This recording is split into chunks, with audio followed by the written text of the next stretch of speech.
Please Good confirm you morning. can hear me. Good morning, Ola. Good morning, everyone. Welcome to Tuesday learning session. As announced yesterday, our topic for this month will be creativity, right? The theme rather for this month is creativity, and the first session will be hosted or facilitated by Oreoluwa Salami, right? And I'd like us to engage as much as possible and try and get the best of it as we can. So the first topic will be tech as an enabler of creativity, right? Without wasting too much of our time, I'd like to hand over the mic to Oreoluwa. Hi, Oreoluwa. Good morning. Hi, Samuel. Good morning. Hi, everyone. Good morning. Morning.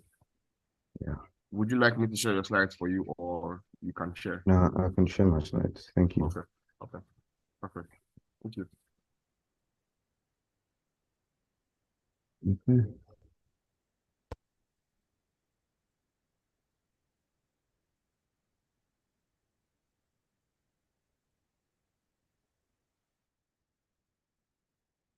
Screen. No, not this one. Uh,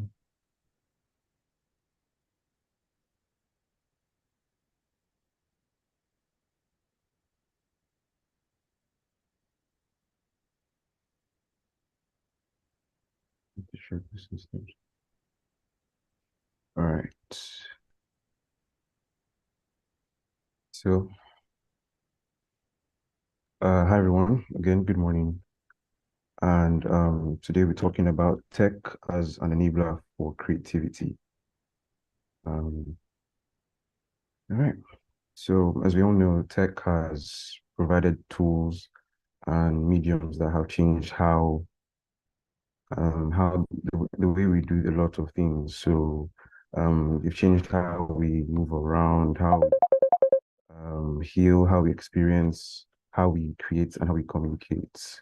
Right, specifically this today we'll be talking more and more about how we experience, how we create, and how we communicate in this session. All right. So we're just taking a trip down memory lane. So throughout history, tech has been a major game changer for the creative arts, right?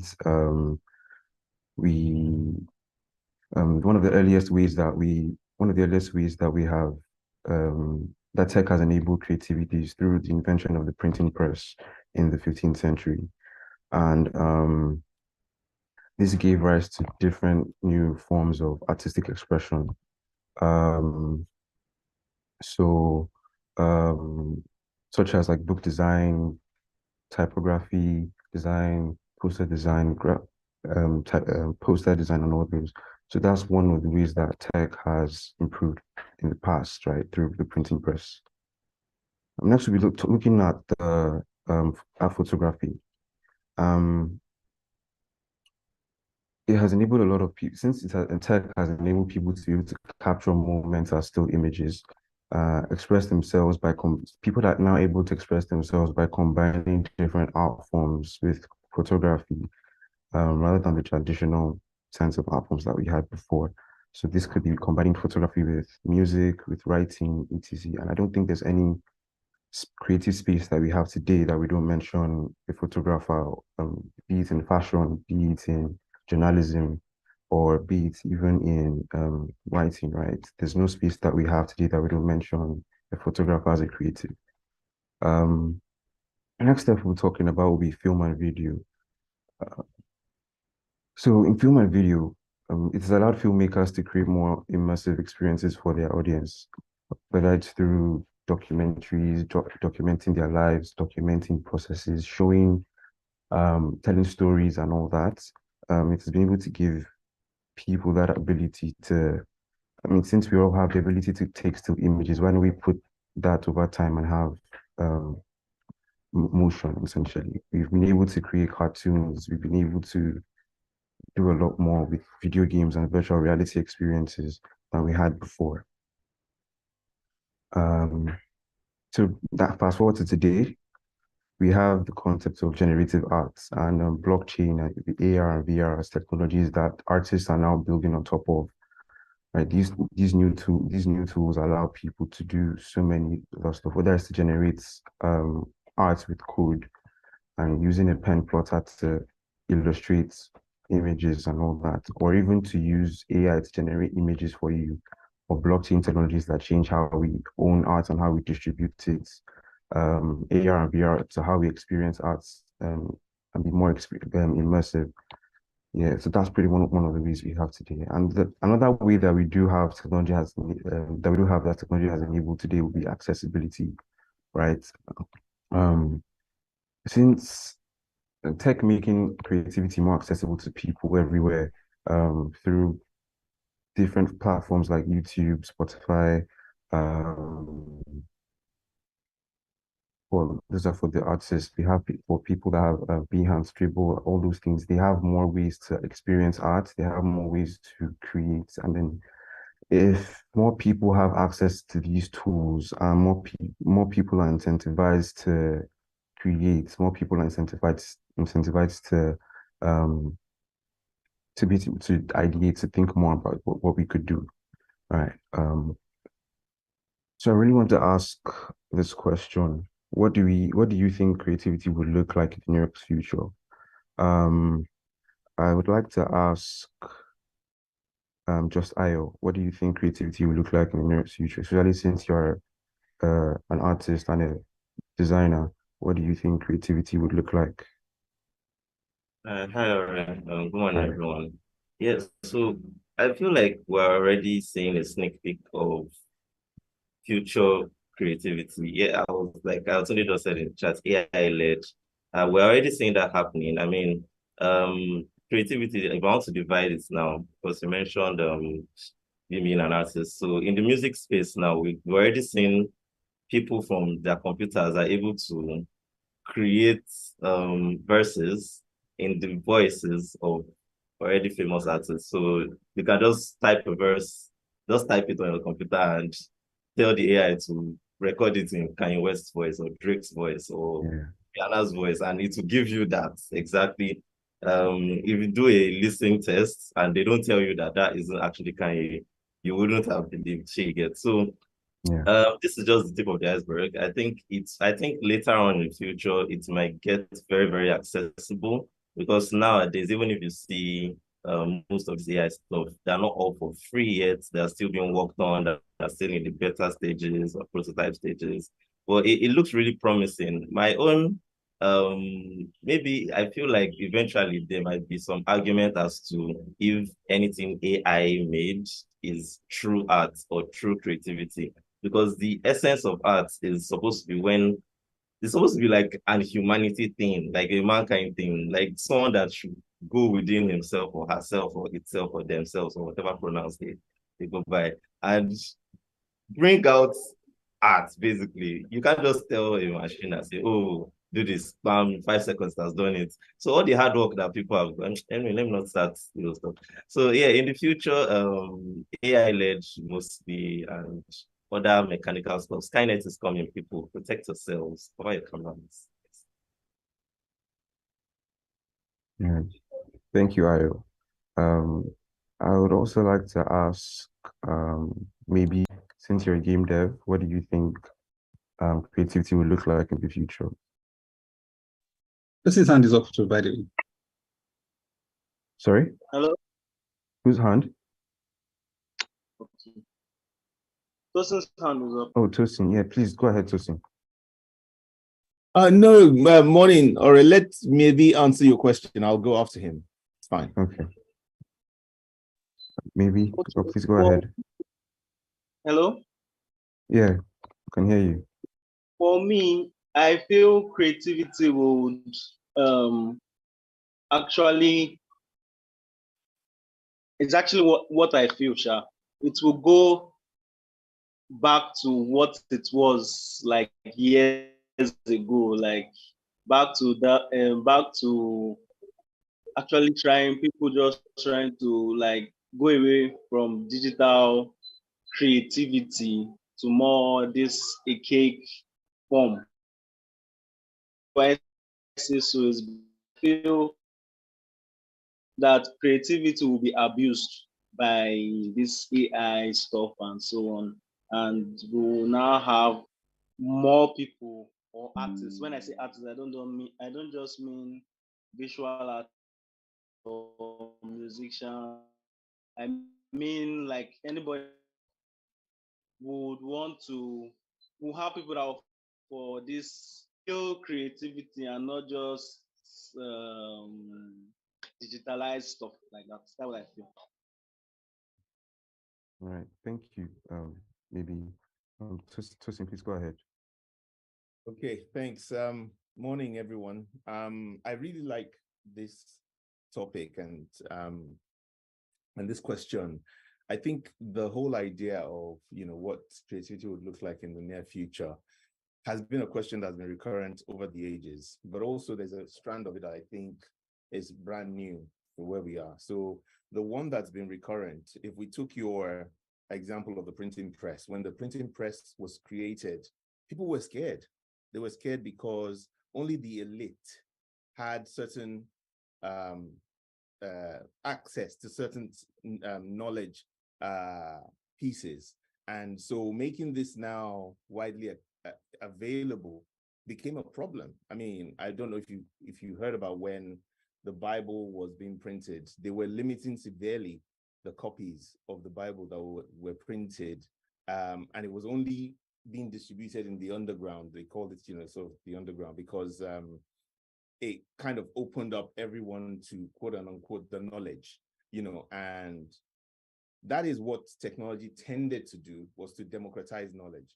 But we are at a very interesting place where there's a second narrative slowly evolving. It's moving fast, but actually in the grand scheme of things, it's a little bit slow, which is that we run the risk of humanity actually becoming slightly second-class citizens to the machine, if you like. So if we start prompting machines and they're making music that we like, we start prompting machines, they're designing things that we like. At some point, the question we first will ask ourselves is, what is our utility? What are we there for? Then the second question is, a machine that thinks will start asking itself, why do I have to take commands from these guys when I can do what they can do? So I don't know if you noticed, a group of CEOs in Silicon Valley gathered and put out a petition, and Elon Musk, I think, was among them, to slow down the development of AI and ChatGPT until ethics and standards caught up with it, where they put some parameters in place. But it's an interesting time. But I always think that if we judge by the future, maybe we shouldn't be too scared of technology. We should ask ourselves, how can it serve us? What new access levels does it give us? The preserve at this point in time of creativity, I think, still with us humans. So it just calls us to a new level of creativity. I don't think in the immediate is going to take it away in the immediate future, because you're asking about the nearest future. It's just going to ask us to reimagine how we engage. And it's going to ask everybody to go and unlearn and relearn new tools and ways of working. Back to you. Thank you, Tosin. All right. So I want to talk about some of the case studies I've seen people use technology in advertising, right? So first off, we'll be looking at this Nike React Land campaign. And please let me know if you cannot hear.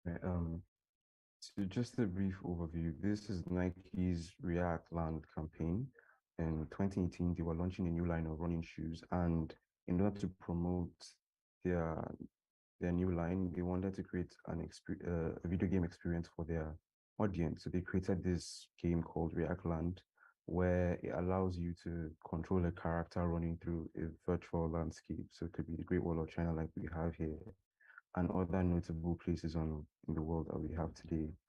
And so using these shoes, they can navigate obstacles and endpoints in the game, which was a big hit for Nike's target audience and help generate more talk and buzz around their new product line. Next.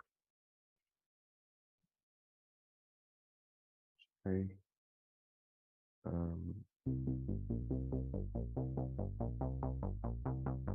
Next we have sorry. Next we have the Burger King Whopper Detour campaign. I mean, we've talked about this ad a lot before, but let's see. Burger King wants you to come here. Yes to McDonald's. Burger King is trolling its fast food rival with a promotion available through the Burger King mobile app. Yeah, but there is a small catch. So I saw this Burger King commercial where you could get a Whopper for a penny. Only if you open the app while you're at McDonald's. That doesn't even make sense. You have to go to McDonald's for a Whopper? Whopper? Use Burger King's BK app. Then be within 600 feet of a McDonald's restaurant. Burger King geofenced over 14,000 McDonald's restaurants in the U.S. Unbelievable. So I parked my news car about 100 feet from a McDonald's. I'm at McDonald's getting a coupon for Burger King. I almost feel like I'm stealing. Let's go for the unlock. Yes! You unlocked the Whopper Detour. This is a really cool promo, guys. How fun is this?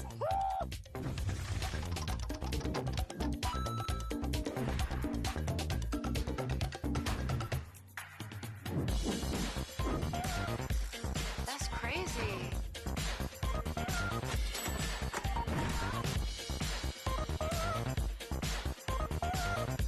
Nice. That's so horrible. That's funny.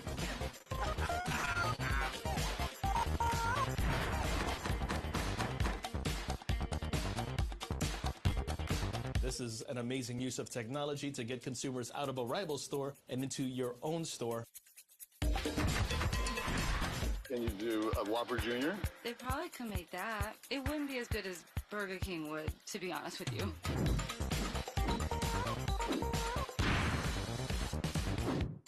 Okay, where's the Burger King? Like 4 blocks to your left. All right. So in 2018 again, Burger King launched their Whopper Detour campaign. So these use geotechnology and enable their users to drive to the nearest McDonald's restaurants and order a Whopper for cheap.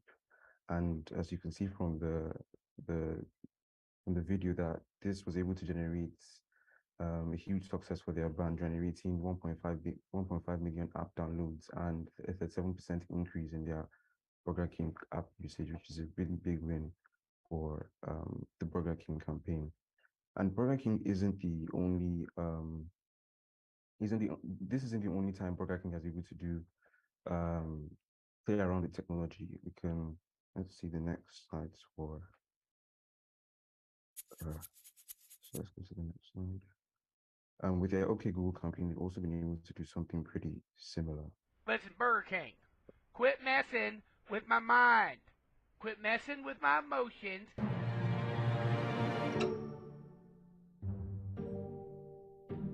You're watching a 15-second Burger King ad, which is unfortunately not enough time to explain all the fresh ingredients in the Whopper sandwich. But I got an idea. Okay, Google, what is the Whopper burger? According to Wikipedia, the Whopper is a burger consisting of a flame-grilled quarter-pound beef patty, sesame seed bun, mayonnaise, lettuce, tomato, pickles, ketchup, and sliced onion. The problem is the definitions are coming from the Whopper's Wikipedia page. People trolled the absolute hell out of Burger King by constantly changing what Wikipedia said. Patty made with 100% medium-sized child. And after a few back and forth entries, Burger King eventually restored the original content. Google says it made changes to stop its devices from responding. At first, Google had said it would fix it, but then apparently Burger King released additional ads last night that still trigger it, so.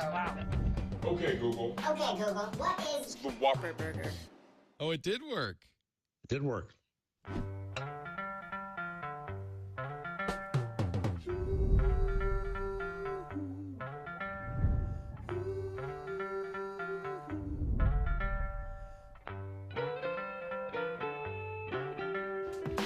These were the results.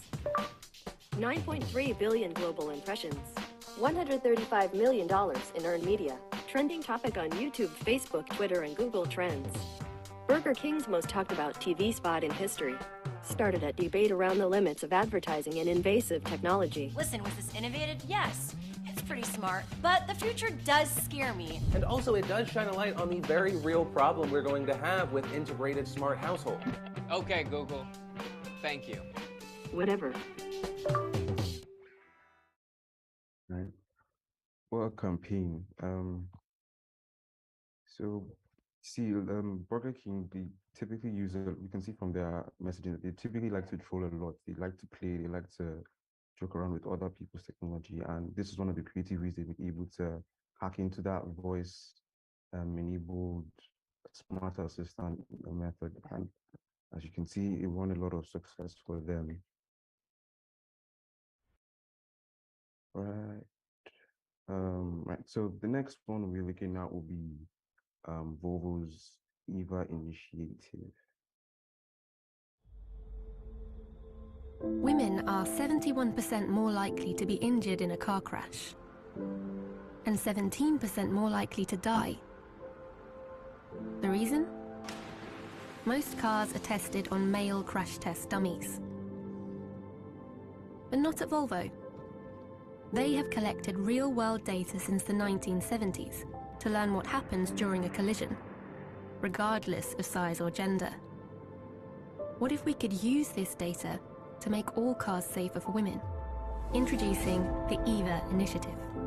We collected all of Volvo's research and made it available to everyone in a digital library consisting of data from more than 43,000 collisions and 72,000 people. For the first time ever, anyone could download the research and learn how it has led to some of Volvo's most innovative safety systems. To make the data more human, we gave the numbers a face and created a film that showed how this injustice affects women in a personal and direct way. EVA was introduced at a live-streamed event where journalists and competing brands could tune in. The data helped us to understand the mechanism and the importance for all people. And we want the rest of the industry to do the same. Then we launched a global campaign across a wide range of media. The initiative quickly became news and sparked a global conversation about equal road safety. Event of kind of whiplash and injuries like this, but also they're not just keeping the data for themselves. This data and analysis that they've done is also on their website, so it's open to all car manufacturers to kind of improve safety for women in particular.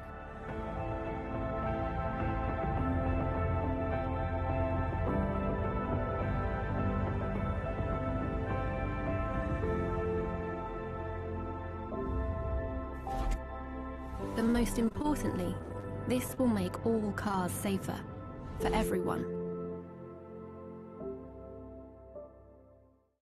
Right. In 2019, Volvo launched the EVA campaign, and they used virtual reality technology to be able to raise awareness of the importance of car safety. And this campaign allowed their users to experience the simulated car crashes in VR. highlighting that the dangers of not wearing a seatbelt, not paying attention on the road, and choosing cars that have more advanced car safety features would be a lot more beneficial for them in life. And this campaign was widely praised as it was an innovative use of this technology and its effectiveness over raising awareness about car safety. Yeah. So let's move on to the next one.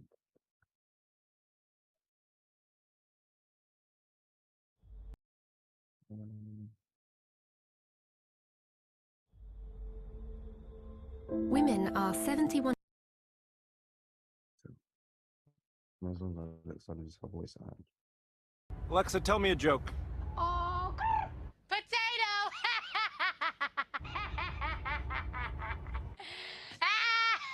Okay, that's very funny. Alexa, show me a recipe for a grilled cheese sandwich. Pathetic. You're 32 years of age and you don't know how to make a grilled cheese sandwich. Its name is the recipe, you... Alexa, can you beatbox? Yeah, of course I can beatbox.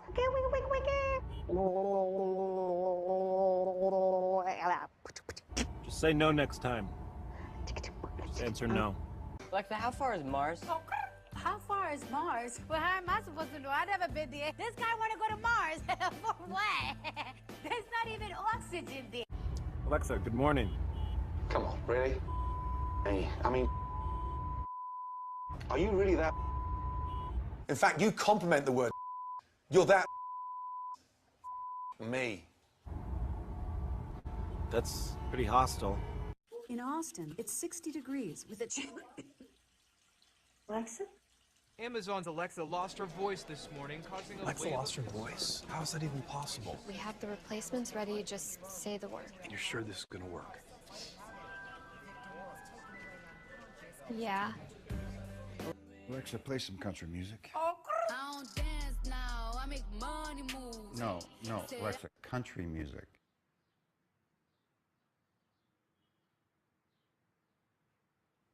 I be in and out them bands so much I know they tired of me. Alexa, set the mood. Now setting the mood. You're in the bush and you're just so dirty and you're so sweaty because it's hot in that bush. Alexa, reboot. Alexa, call Ashley. Yeah, it's about time you called that girl. No, he just talked to that girl 2 hours ago. You gotta let love marinate. Put love in that bag to marinate. Love gonna be in that bag like, I can't wait to talk to him tomorrow. What? And then after it marinates, you're gonna pull it out. JB, who's Alexa? Say it, JB. You Alexa. That's right, I'm Alexa.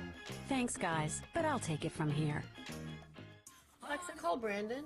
I'm afraid Brandon is a little tied up. But do let me know if there's anything I can help you with.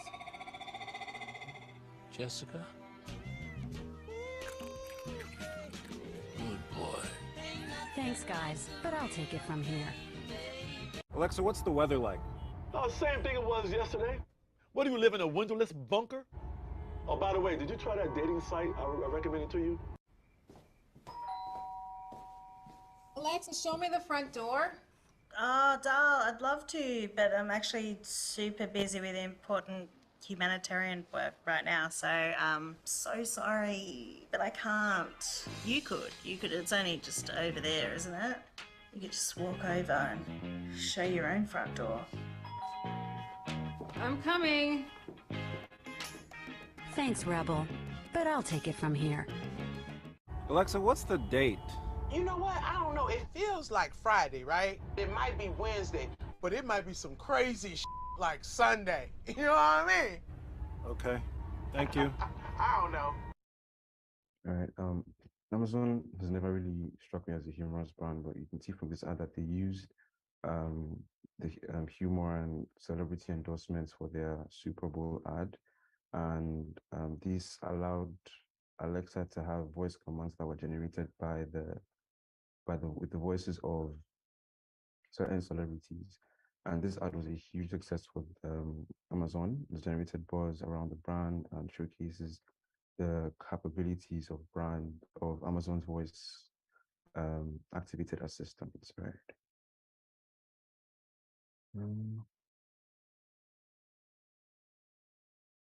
Now, and this one would be the New Zealand Human Rights Commission Voice of Racism campaign. So let's go ahead.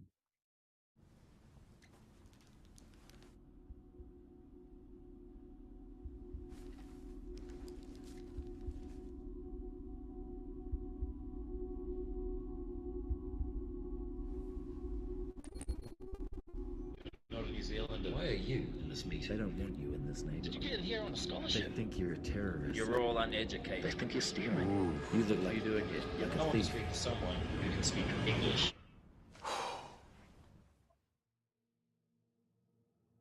Maybe you should go back home. It's just a joke. Don't take it so seriously. You haven't been appointed. You're not quite what we were looking for. This is what happens when you complain. Take your headscarf off. You'd be so much prettier without it. You're taking our jobs. You think your culture's so special? Can you speak your own language? You enough resources. If we were to hire you, would there be cultural difficulties? You should go back home. Where's your kids? They don't look like you. I don't understand what you're saying. You're going to rip off your headscarf. You're spreading everywhere. You're taking over the world. You get all this stuff for free. You're not welcome. You draw attention to yourself. Provocateur. Power of hearing it. One after another. Bang, bang, bang.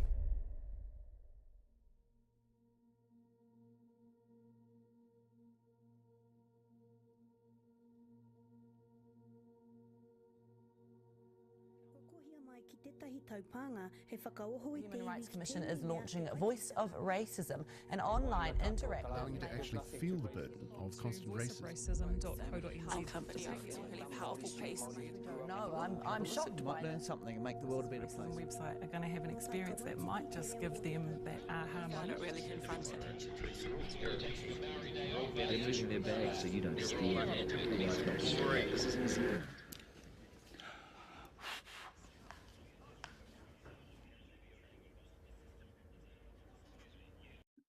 So the Voice of Racism is an immersive web experience that's powered by 3D and sound to educate users on what racism sounds like. And for those who don't, especially for those who don't hear it a lot, this was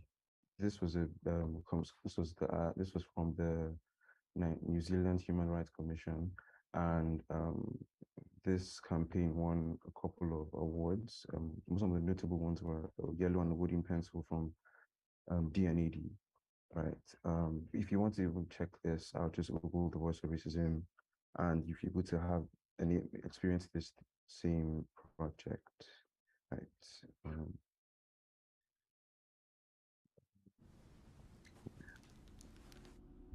So my next question now would be, which brands do you think would benefit from any of these experiences? Whether it could be in-house, it could be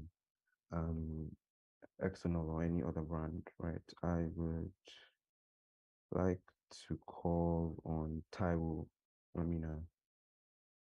Hi, Taiwo. Good morning. You're muted.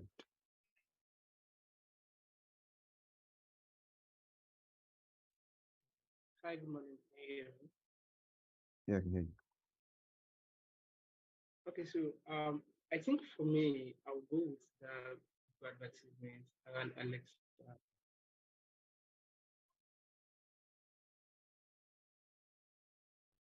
Okay. Yeah. Okay. Thank you, Taiwo. How about you, Sophia?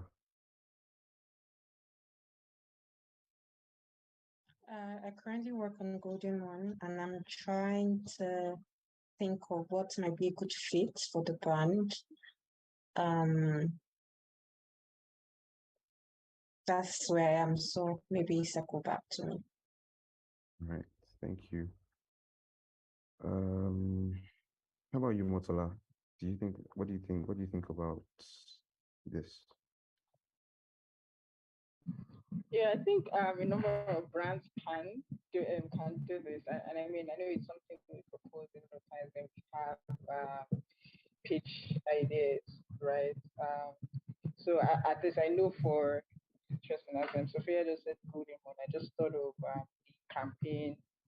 Uh, so I mean they do something around agriculture, right? Showing how they sort of empower, local farmers. Um, Again, with it, they've done a lot of putting out videos, documentaries that I think a number of people might not care so much about, right? And I think just looking at the Nike React one, I thought it would be interesting, right? Imagine if you could have that sort of virtual experience where you sort of see the impact, or you just sort of go through the virtual world, right? See how the impact that Golden Moon is making in the north when it comes to farmers. It's more fun that way. It's gamified, so people are more likely to, engage with it and also learn about the brand. Yeah, so that was what I thought of. Yeah. Thank you, Otsala. Um, how about you, Timmy? Girl, not Timmy, funny. Okay, good morning. Morning. I think I could buttress what Motola said, because I mean, when Sophia mentioned Golden Moon, I thought about it. I mean, giving people the experience to actually see how these local, I mean, whole grains are being made, how they are actually, will I say, lack of a better word, uprooted from the farm, the processing, basically. Thank you. Any other volunteers before I move on? You can raise your hand.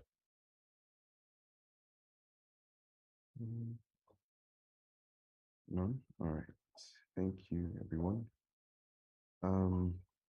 So these case studies that we've seen demonstrate the power of technologies in advertising. It allows brands to create more engaging or personalized experiences for their target audience.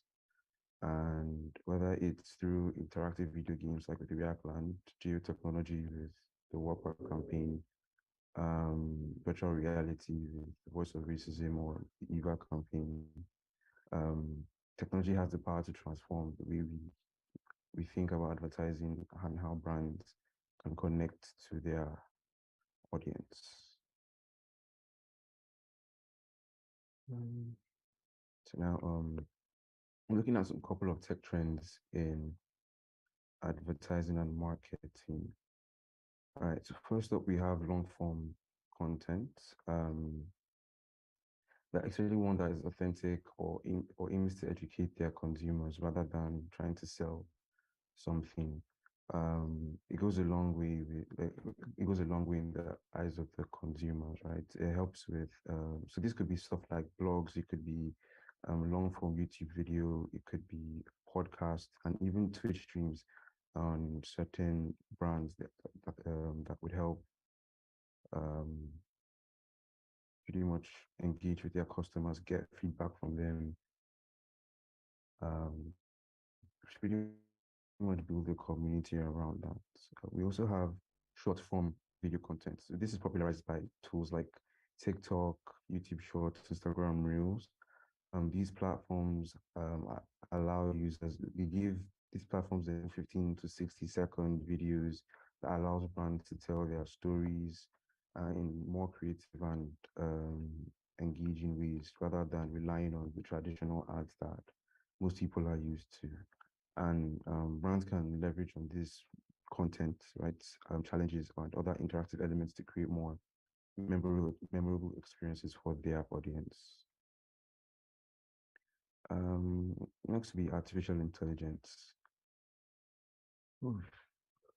So for brands leveraging artificial intelligence to generate content using tools like ChatGPT or Midjourney, they can also use AI to predict consumer habits, right? With more advancements in the data analytics space, we can use AI to get more useful insights than what we had before, and more predictions based on the data that they have been able to collect, and also the ability to power voice assistants like with Alexa or chatbot systems with the help of OpenAI's ChatGPT and other AI-powered chatbots, right? These chatbots are able to communicate with their users in real time. They're able to provide seamless customer experience than what we previously had. And they can also collect data in the process, meaning you also have a way of funneling and getting more consumer insights. The use of augmented reality, AR, VR, we have with examples like the Bobo Eva campaign and the Voice Racing campaign, even Nike's Reactland campaign. It's clear that brands can effectively leverage VR and AR experiences to both educate its audience and also provide unique and tailored user experiences for their users. Next up, we have programmatic advertising or targeted ads. So brands, so the way technology has revolutionized programmatic advertising. So by enabling brands to target or reach their target audience more effectively or efficiently with the help of platforms like YouTube, ads that give you the ability to push certain kinds of ads towards your users, or through Google's SEO mechanism that allows you to rank higher on Google search, or Twitter now is working on their own way to improve ads.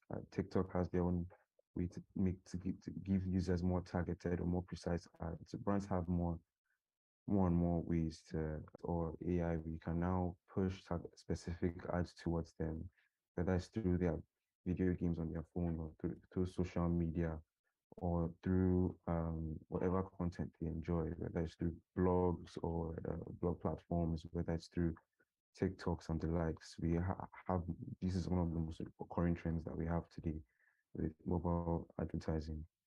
And for the last one, which is more of a prophecy than it is what brands are playing with now, it's more of decentralized technologies like the blockchain and the metaverse are going to come back.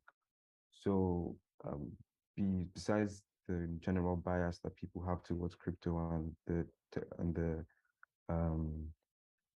NFTs and the likes, also the fact that it's not very accessible, that not a lot of people don't have the devices, the VR headsets to engage in this metaverse or experience these new innovations. It's more of a what can happen in the future as to what is happening now. So we can allow people, we can share more ads via these platforms. We can market, engage with our users a lot more through these mediums than with the traditional advertising sense, or than the other ones listed above, the TikTok and the likes.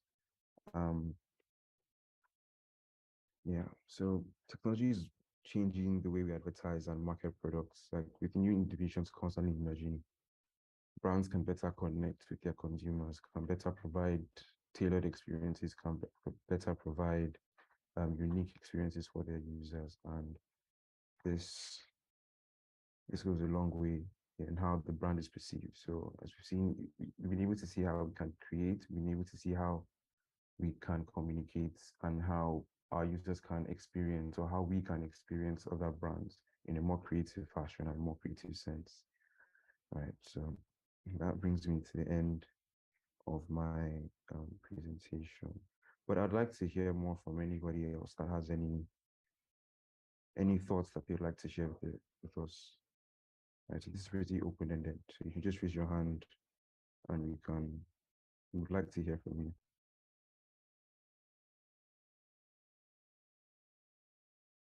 Anyone? Tunde, Michael, I'd like to hear from you. Hi, Aurea, what do you want to hear exactly? Like any thoughts you have regarding regarding creativity in tech, right? Yeah, I really don't. So, okay, maybe I should just share a short experience. So, this morning I was on LinkedIn, and some guy posted a picture and said, "Please, these pictures were generated by AI." That's what it looked very real, right? If you zoom in, you will now realize that, okay, it's probably generated by AI. And then he said one was Nigerian and the other one was supposed to be African boardroom, right? And then there are some cues that they used to describe the Nigerian versus the African, right? So in there, I'm worried for the art directors. Stumbled on a video too by on Instagram this morning too about some guy searching for inspiration online on live with Linda or something.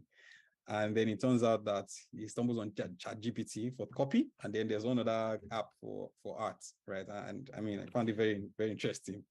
The last of them was, you know, I've lost my thoughts. But I'm just okay. Yeah, the last of it was I was looking for an image myself, right? Owing to grief that Union Bank had sent us, and I couldn't find an image of a child in superhero costume, right? I'm looking for a black child, and it turns out that Shutterstock can actually generate it for you. And I'm wondering, the only challenge is that if I download it, I might lose all the Shutterstock credits. So I just, you know, moved on. But yeah, it's very interesting. Thank you. Thank you, Anthony. All right, any other contribution? Hi, Bukola. Hi, good morning, Ore. Thank you so much for the session. Very interesting.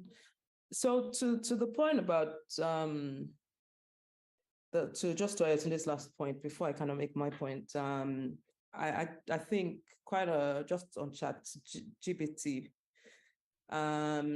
Before I make my comment, could I have like hands raised if you've tried it out since it's been circling? Just raise your hands if you've tried GPT out. Okay, let me see. Everybody is curious though. Most people are curious. Oh, it's only the crazy people that are curious. Okay. I can't see everybody together. I don't even know what view am I looking at. Anyway, so let me see. Actually, I should be able to. Okay.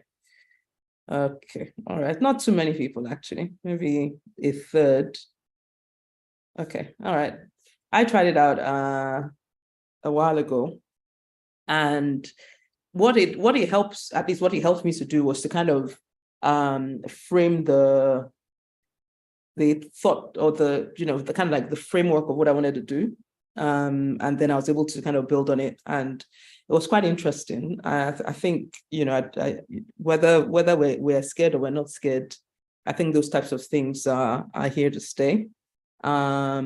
So that's one. So I think the best thing is to test out the tool, find out what it can do, and just build on what it can't, or how it will help you reduce time. I know a lot of the kind of more creative software as well have AI integrated, some level of machine learning or artificial intelligence integrated that makes editing quicker for some of the things that used to take quite a bit of time. But just personally, there's a project, the Wild Kingdoms audio project.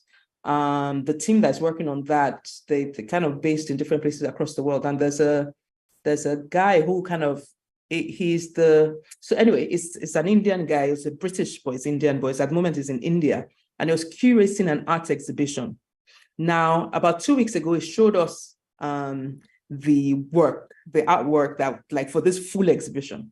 Now, a lot of it is, AI related. It's DALL-E and some other kind of computational elements that have happened. And he was explaining that it's so simple. Like, they took a camera and they shot, let's say, like Ikeja now, you shoot on that bridge, you just kind of do a camera run through of, highlighting different things. And then they work that through the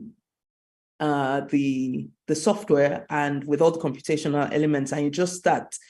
It then kind of is now multi-layered and multidimensional. It's so interesting, and it's video. And so that's the full exhibition was about this art and tech thing. It was mesmerizing. It was really, really cool. And it had so many pieces like that. And whilst, it's different, it's new, it gives more latitude. in terms of what can be done, or where maybe we haven't tried to do stuff before, so to speak. So I find that quite interesting. I shared on the office group what's her name now? The Asian chick, something Chen. Karen Chen. Thank you. She did the first AI generated Cosmo cover, right? Again, she had to train the AI, and this is what you need to do. You need to train the AI to, like, you must set multiple parameters before you can get the type of thing you're trying to do. But that's quite interesting, because that then shows for the first time the Cosmo cover was designed through AI. And for us internally, just kind of bringing it back here, I've long said that just in terms of accessibility, no or low barrier of entry for hardware, I think our primary focus should be augmented reality. Maybe second close to that might be VR, but I think AR being the most significant thing just in terms of accessibility. And at the moment, if we're creating for our brands, or just even for ourselves, forget brands actually, just trying to push ourselves to learn and be able to develop for these new technologies in a creative way and use it just for fun and just for things that might be cutting edge. I really, really love the voice of racism element as well, because it's something that has happened recently in Nigeria during the elections that, you can poke a bit of, it's something that can be topical. I find that quite interesting. So I'm just saying, for us, I think we should, as a company, we need to skill up, and I think it's being done in terms of from an AR perspective and VR development for sure. We need those as we proceed into the metaverse and just even now. Thank you. Thanks, Bukola. Please go ahead, Tosin. Thanks, Ore, and thanks, Bukola, for that. I think I'm just going to build on that, really. It's just to say that I think in the work that we do, we want to try and help our clients achieve their goals faster. We want to help them achieve it cheaper. We want to do it better than we've done before. And these tools, especially around AI, kind of are pointing in that direction. They help us do those things. And Bukola has gone through sort of a bit of detail of how, ChatGPT, for instance, works. And it's not yet this silver bullet. You still need, there's some input, there's some, and then you get the output. And the iterations of it that follow. So from GPT-3 to GPT-4, what has been said is there's been a huge jump in its sort of fidelity, the quality of outcomes you get versus, the effort that you put in to either contextualize or, part of it is you may ask a question, you may have to repeat that question. And there are different tools. It's, ChatGPT is on one side, all of these things is being built into a lot of creative tools. It's interesting to me. I mean, if you take the example of, I don't know if anyone has been following Canva recently, and they've kind of built AI tools into their platform.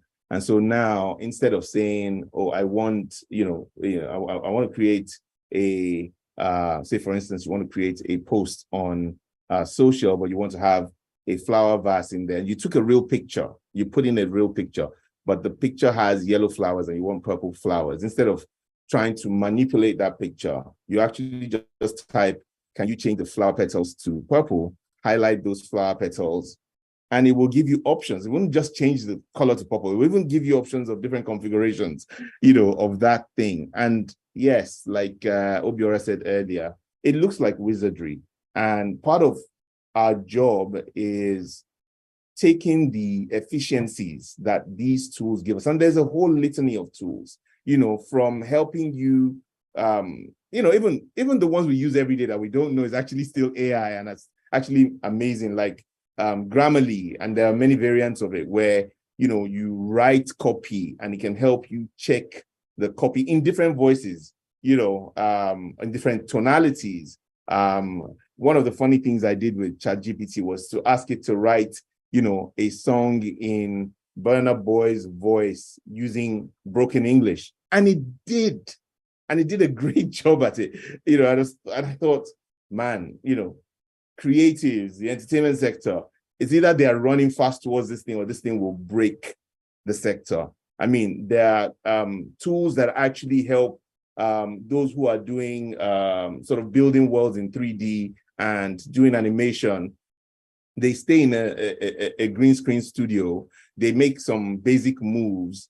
The AI takes those moves and generates full-fledged worlds around them. And if you're paying attention, and Bukola has been a proponent and been speaking about this. So, but I've paid attention to Unreal for a while. If you keep an eye on Unreal Engine, you'll find that a lot of studios are moving away from looking for large sets to go and create a similitude of the Wild West, or they want to create a Lagos scene. Those things will be generated by AI. They'll be put in as a backdrop. You'll sit in a studio with green screen, and you will actually act live. And the guy is watching through the lens, the director, and he's seeing you act in context. Imagine the cost savings. Imagine the time. Imagine, you're not quite scouting locations per se. So there's some efficiencies there. But that's on one side. My own question, which we may or may not solve, but is germane to us as well because we serve clients, is about the ethics.